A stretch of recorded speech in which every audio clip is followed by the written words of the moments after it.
Okay, everybody. So as far as the narrative goes, I've been trying to keep it together, but really, I'm so excited about how this turns out and how it's coming apart and going so well, better than I thought it was going to. I was expecting something really bad with that front rotor. The fact that I'm doing things really strangely. um, that's, you normally don't do this sort of thing on your garage floor. Normally you have a proper engine stand. I just simply don't have the patience. I'm just too excited to dig in and just see what's going on and figure out how it's working and pull stuff apart, just, kind of by the seat of my pants and on the garage floor. Just like, I'm elated to find out that it was just the side seals and I didn't have anything super broken in there. So I'm just really excited. I want to convey that and just keep that positive energy kind of going with the process of how things are going so far. And that's what makes it fun, pulling stuff apart and just getting a little bit of good news, especially when a rotary is concerned, because from what I understand, normally when they fail, it's catastrophic. And this just sat for too long. It was just out of the car and sat for too long, and I'm hoping that the back is going to be in even better shape than the front. And the only way that we can tell is to continue digging things apart. So I'm going to continue the quest for uh, rotary disassembly, and you're going to be with me. So thanks for joining.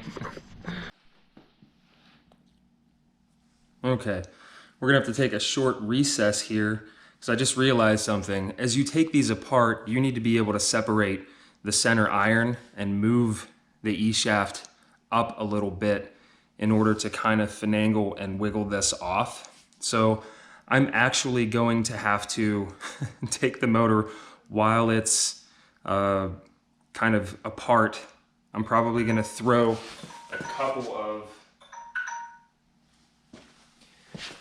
a couple of bolts in through here just to keep things together enough to where I can get the flywheel back off of this guy and then separate this from the rest of the motor, so I can take get in there and get a better look at the rear rotor. Right, so as I mentioned earlier, when you're lifting this center iron off of the rest of the block, you need to be able to move the eccentric shaft up as you do it so that you can wiggle the center iron over top of this load, because no matter which direction you turn it, it's still going to be blocked by this. So what I'm doing here is just putting a few bolts in there so that I can rotate it on its side, and these guys will kind of hold things together for us while we're doing it. And then I can pull the castle nut off of the flywheel and then just set it back down so that I'll be able to still lift it without the castle nut holding the flywheel. So we're going to do that now.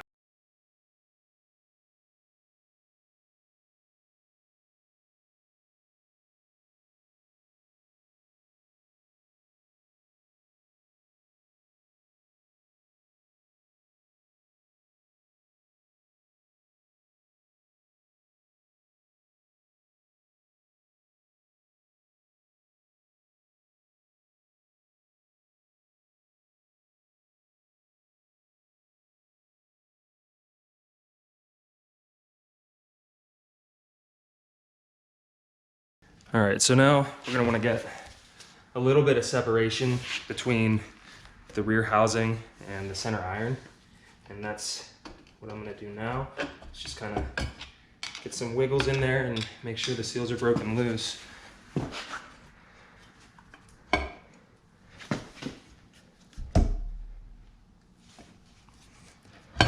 Honestly, this is probably more of a two-person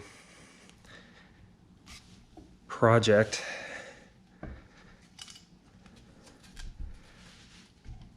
I think I'm hung up on the flywheel itself. Ouch.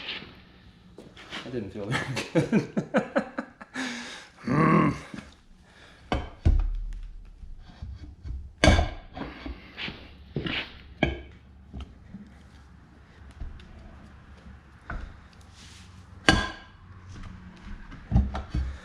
Okay, so it looks like we may have to back up and punt here.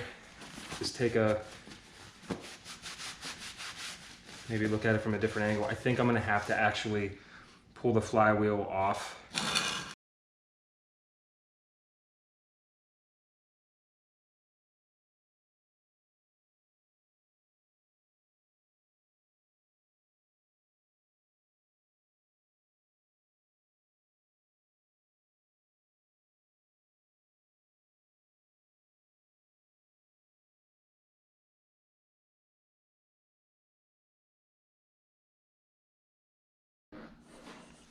Now as I pull this forward, I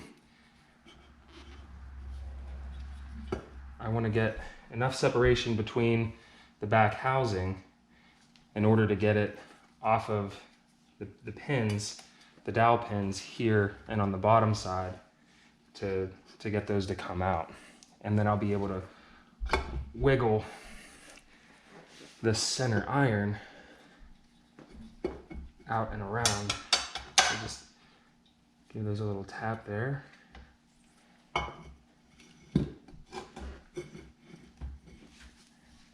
going to bring this forward so that I can rotate and pull the shaft up and over top of, or pull the housing up and over top of the E shaft.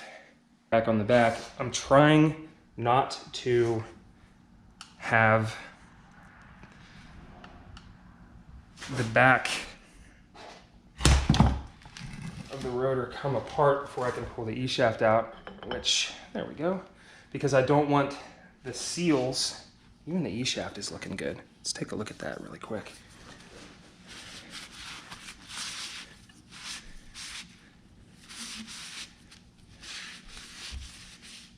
Yeah, man. Nice and clean and shiny. There's no buildup. I mean, it just looks new, which, hell yeah, that's awesome. So let's get a little closer here. So now again, you can see that these side seals right here and here, only this half of this is springing, this entire one is springing, which was giving me that, when I was doing the compression test, that whoosh whenever the air was coming out of the spark plugs when I was testing the front rotor. And you can see that the apex seals are still moving, but only two of the corner seals are moving and functioning as they should. So my guess is that whenever I pull this out, probably the back seals will stay on the rotor.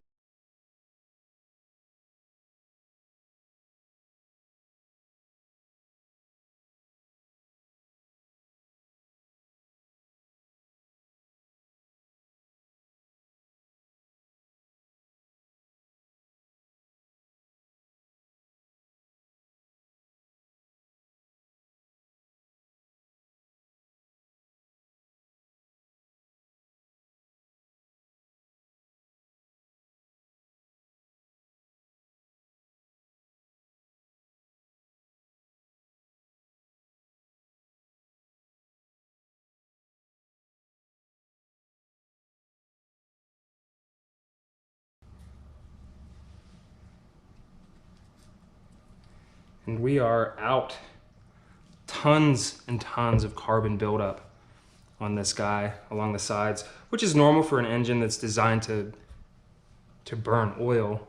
But on the back side of things, again, we have stuff that is not springing where it ought to be springing, and none of the parts came apart and stayed inside the motor, which is kind of a blessing and a curse, I guess. But again, first time for everything. Now, next thing being next.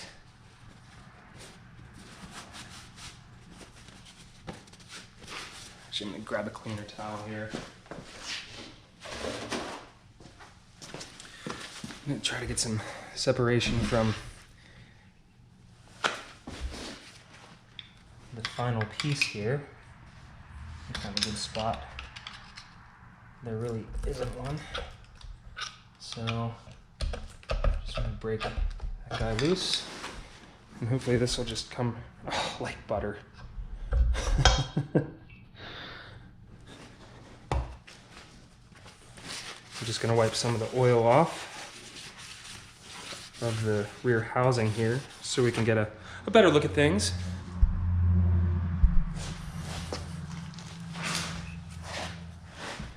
Again, I'm getting kind of close here, and I'm just kind of rotating things around so that you can see very little chatter marks and no chrome flaking on the sides. It is, again, some chatter. Let's see if I can get a better angle on it. You can kind of see some chatter in there, which from what I understand is completely normal. You're just gonna have that from where the apex seals ride along the rotor housing. But all in all, this is in damn good shape. I mean, the outside could use a little cleaning up and stuff, but all of the interior sides, sometimes you'll have like a lot of corrosion and just a bunch of I've seen photographs and you know, videos of these things being just nasty on the inside. And the fact that it's so clean with almost no corrosion tells me this is probably a low mileage motor and was relatively well maintained before it got disassembled.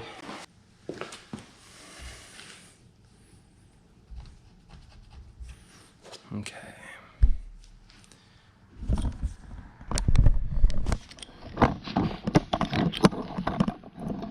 So, as we're looking at this guy,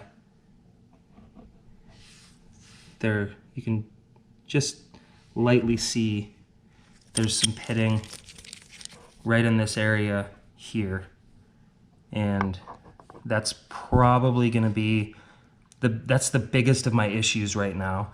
And I don't know if that means this will have to be like machined or if that's even a possibility. I know that the tolerances on these motors are super tight, so I don't even know if you'd be able to have that machine down or have it, like, you know, planed or anything like that. But I think that's going to be an issue because I know that the corner seal rides right along there, so there's just a couple of little spots that, oh, maybe that'll just clean off. I don't know. I'm gonna have to dig into that and see if it's just some buildup or if that's actually down in there. So I'll take a closer look at that and get back to y'all. Okay, everybody. So that about wraps it up for me as far as disassembling the motor, taking a look into things. Just pulling it apart was really interesting. Putting it back together, I'm sure, is going to be interesting as well. I'll be posting videos on that also, so I'll just have to wait for parts to get here, and of course my engine stand, which for whatever reason got delayed shipping wise. But yeah, that's a wrap for disassembly anyway. We'll just have to get things cleaned up and put back together when everything arrives. So thanks for joining me, and you know, hopefully we'll look forward to posting the next video and keep you guys up to date, and eventually this thing might actually make it into a car. Thanks for joining me.